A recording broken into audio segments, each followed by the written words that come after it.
Na kwingineko, vijana wamehimizwa kuwa wabunifu katika kutafuta suluhisho za kimazingira ambazo zinaweza kutumiwa na jamii, sekta ya kibinafsi na serikali. Hayo yakijiri, maskota wanaoishi katika ardhi inayokumbwa na mzozo ya JM Kariuki katika kaunti ya Nyandarua imeishukuru familia ya mwenda zake mwanasiasa huyo kwa kuwapa ekari 90 za ardhi kwa ajili ya makazi baada ya mzozo wa kisheria wa miaka 52 kuhusu umiliki wa mali hiyo. Mengi zaidi ni katika mseto wa kaunti. Akizungumza wakati wa mkutano wa kwanza wa vijana wa Kenya na Israeli kuhusu hali ya hewa katika chuo kikuu cha Nairobi, balozi wa Israeli humu nchini Gideon Behara alisema nchi hizi mbili zinaimarisha ushirikiano kuhusu ustahimilivu wa hali ya hewa, huku mataifa yote mawili yakisisitiza ubunifu katika kukabiliana na changamoto halisi ulimwenguni. Balozi huyo alisema kuwa kushughulikia mabadiliko ya hali ya hewa kunahitaji ubunifu unaoweza kuigwa katika jamii na kitaifa.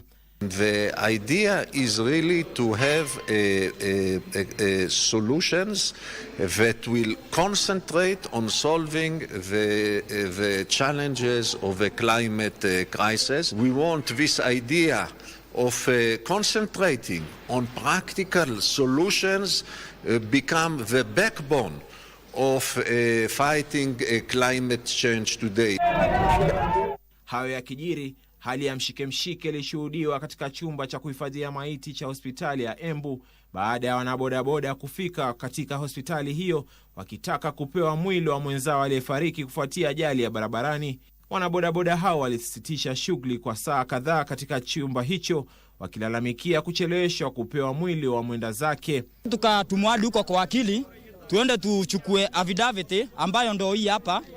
Tukaenda tukaandikwa affidavit na nikalipa gidi 3. Akaeka hadi sign ndio hii hapa. Tukarudi tena hadi hapa mochari. Kukuja hapa tumekuwa like almost 6 hours hadi saa hii, lakini hakuna kitu yote inaendelea.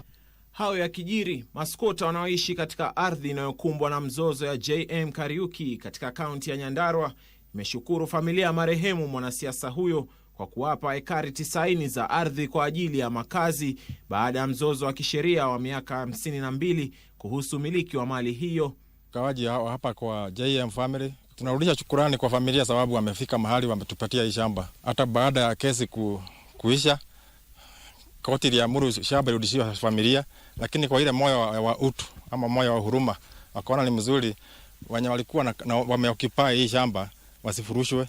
Na Kenya imethibitisha tena kujitolea kwake kuimarisha ushirikiano katika kushughulikia vitisho vinavyoibuka vya usalama wa baharini. I am thus fully aware of the benefits accrued to our national security framework and in particular maritime security and safety, with a great emphasis on freedom of navigation arising out of the deployment of IORIS platform.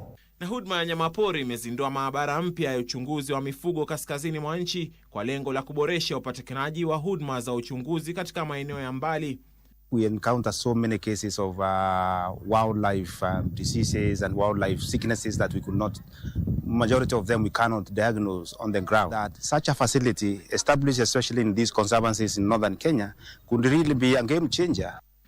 Kwengineko, kampuni ya Japani ya Shimizu imetia saini mkataba wa maelewano ya chuo kikuu cha Nairobi na chuo kikuu cha ufundi cha Kenya ili kutoa mafunzo ya kuajiri wanafunzi wa uhandisi na usanifu waliochaguliwa kutoka taasisi hizo mbili.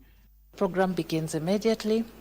It will involve students being selected competitively to undertake a 1-year language training in Japanese, after which they will proceed to Japan as employees of Shimizu, but at the same time gain more hands-on experience in modern technologies as they undertake the work in site supervision and other portfolios.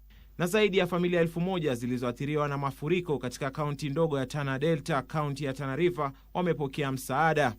Kuanzia hayo mashamba yalipoingia maji tumepatwa na njaa, maana mimea imefurika na maji. Tumekuja hapa leo sehemu hizi za Tana River kutoa package za chakula zaidi ya 1000 kusaidia wale ambao waliathirika na mafuriko ya maji.